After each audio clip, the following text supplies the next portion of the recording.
자, 여러분, 오늘은 교과서 우리 76쪽, 77쪽에 있는 내용이 되겠네요. 자, 교과서를 보면, 자, 여러분이 이번 시간에 배울 내용은 자발적 결사체에 관한 내용입니다. 자, 자발적 결사체에 관한 내용입니다. 자, 말 그대로 자발이 뭐예요? 스스로죠, 스스로. 결사가 뭐예요? 결사가 모으는 거, 뭉치는 거. 되겠죠? 단체를 의미합니다. 그대로 해석하면 스스로 뭉쳐진 단체라고 보면 될 거예요. 자, 옆에 그림이 하나 있는데 이 그림 뭐 같아요? 사람 얼굴 전부 다 모르는 사람이에요. 그래서 익명성을 보장하기 위해서 전부 다 블록 처리했습니다.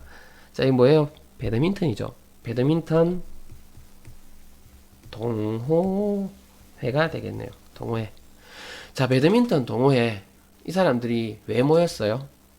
배드민턴을 하기 위해서 자발적으로 뭉쳐서 만든 단체가 되겠죠. 맞죠? 바로 이런 동호회가 뭐가 될까요? 자발적 결사체가 됩니다. 그러면 자발적 결사체는 왜 등장을 했느냐? 자, 우리 사회가 다원화됐어요. 다원화. 산업사회가 되면서 또는 정보사회가 되면서 사회가 다원화됐어요. 왜? 직업도 다양해졌고, 직업이 다양해졌으니까 관심사도 다양해졌으니까. 맞죠? 그래서 직업과 관심이 다양해지다 보니까 사람들의 생각도 다양해지고 이해관계도 복잡해졌어요. 사람들의 욕구도 다양해졌겠죠. 맞죠? 그러면 그 욕구를 충족시킬 수 있는 방법을 사람들은 찾게 될 겁니다. 그래서 그런 욕구를 충족시키기 위해서 참여를 하게 되고 이런 단체를 만들게 된 겁니다. 자, 자발적 결사체의 특징 그러면 위에서 다 설명했는데 다시 한번 봅시다. 일단 스스로 만들었으니까 가입하고 탈퇴가 자유로워야겠죠. 자, 배드민턴 동호회 내가 가입하고 싶으면 가입하면 돼요. 탈퇴하고 싶으면 나오면 되겠죠. 맞죠?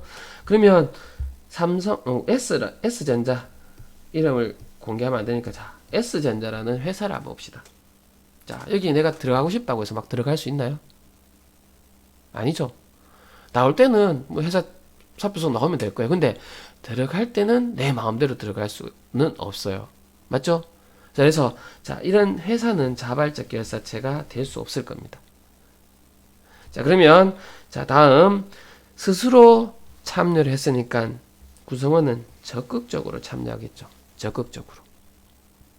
다음 1차, 2차 관계가 혼자 한다고 했는데 우리 1차는 앞부분에서 친밀한 관계, 전인격적인 관계라고 표현했어요. 기억나죠? 2차는 형식적 관계라고 표현했어요. 기억나죠? 그래서 자, 이 자발적 결사체는 1차적 관계의 특성이 있는 경우도 있고 2차적 특성이 있는 경우도 있고 1차 이게 섞여 있는데 1차가 더 큰 경우도 있고 2차적인 특성이 더 큰 경우도 있어요. 근데 둘 다 섞여 있다라는 거예요. 그래서 1차가 더 많으냐에 따라서 이런 단체, 2차가 더 많으냐에 따라서 이런 단체 이렇게 구분을 하는데 자, 그 구분은 여기에서 한번 봅시다. 자, 자발적 결사체의 종류라고 해서 크게 세 가지예요. 친목단체, 이익단체, 시민단체. 자, 친목단체는 말 그대로 뭐 친목을 위해서, 즉 취미나 친밀감을 공유하기 위해서 모인 단체. 동호회라고 나와 있죠. 아까 얘기했던 배드민턴 동호회.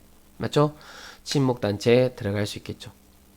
자, 그러면 사내 동호회 한번 볼까요? 자, 이 동호회는 그냥 직업이 다 다양한데 배드민턴을 좋아서 모인 사람이고 하나의 회사 내에서 친밀감을 통해서 모여있는 단체. 이것도 친목단체 될까요? 안 될까요? 되겠죠? 우리는 사내 동호회를 뭐라고 표현했어요? 앞에서 비공식적 조직이라고 했었죠. 비공식적 조직도 친목단체가 돼야 안 돼요? 되죠.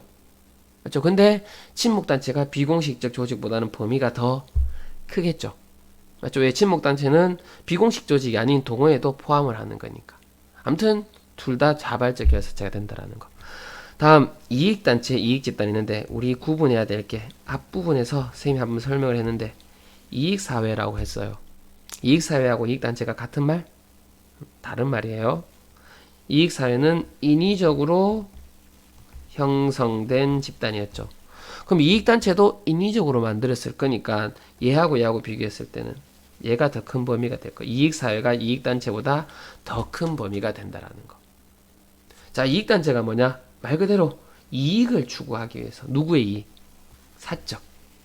단체에 소속되어 있는 구성원으로서 소속되어 있는 단체의 이익을 추구하기 위한 단체.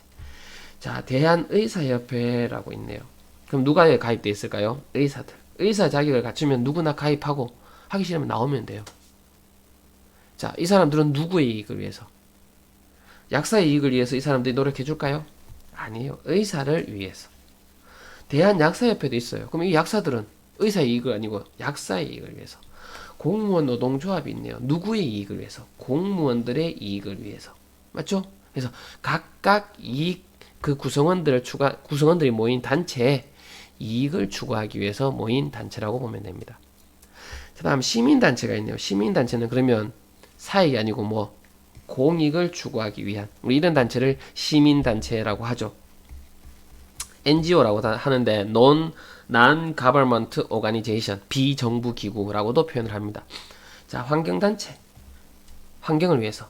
그린피스, 얘도 환경이나 평화를 위해서 활동하는 단체예요. 맞죠? 자, 이런 단체에 내가 가입하고 싶으면 가입하면 돼요. 나오고 싶으면 나오면 돼요. 얼마든지 열려 있어요. 이 시민단체는. 맞죠? 그래서 자, 다음과 같이 자발적으로 가입을 하고, 그리고 자발적으로 가입하고 1차, 2차 집단의 성격이 섞여 있고, 자, 이런 집단을 우리는 자발적 결사체라고 하는데, 그러면 친목단체는 1차, 2차 중에서 어떤 성격이 더 강해요? 1차 성격이 더 강하겠죠. 물론 2차적인 것도 있을 수 있어요. 사무관계인데 1차적인 게 더 강할게요.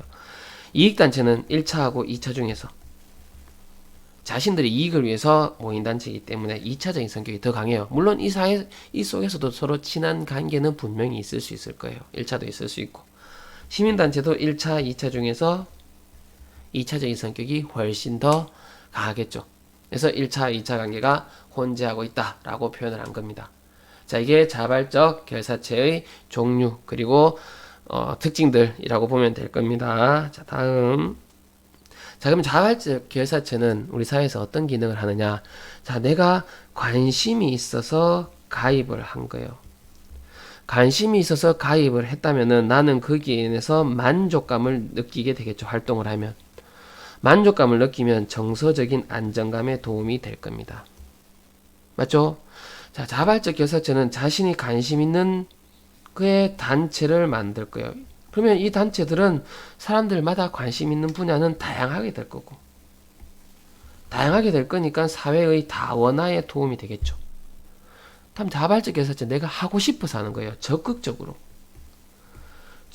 참여한다는 것은 스스로 주인이라는 생각을 하게 되는 거죠. 그러면 사회의 민주화, 민주 뜻이 뭐예요? 스스로 주인, 국민이 주인이라는 얘기가 되겠죠. 주인으로서 역할을 하게 될 겁니다. 그래서 이런 순기능을 가져옵니다. 반면에 역기능은 자, 다양한 단체들이 만들어져 있어요. 두 단체 간에 대립 현상이 발생하겠죠. 옛날에 약사하고 의사가 의약 분업과 관련해서 심각하게 대립을 했어요. 서로 문 닫고 장사 안 하고 이렇게 했었어요. 그러면 집단 간에 배타적인 갈등이 발생하면 이기주의가 나타나게 될 거고, 결국은 의사하고 약사하고 서로 파업을 하니까 병원에 가고자 하는데 병원에 가지 못하고, 약을 받고자 하는데 약을 받지 못하는 누구? 일반 시민들의 피해가 왔었어요. 시민들의 이익이라는 공익과 충돌하는 문제가 발생할 수도 있겠죠. 그래서 자발적 결사체는 순기능도 있지만 역기능도 있다라는 거. 그래서 이 기능을, 순기능을 더 크게 하고 역기능을 줄일 수 있는 그런 방법으로 운영을 하는 게 맞겠죠. 자, 다음, 자, 사회 집단의 범주라고 해서 우리 지금까지 사회 집단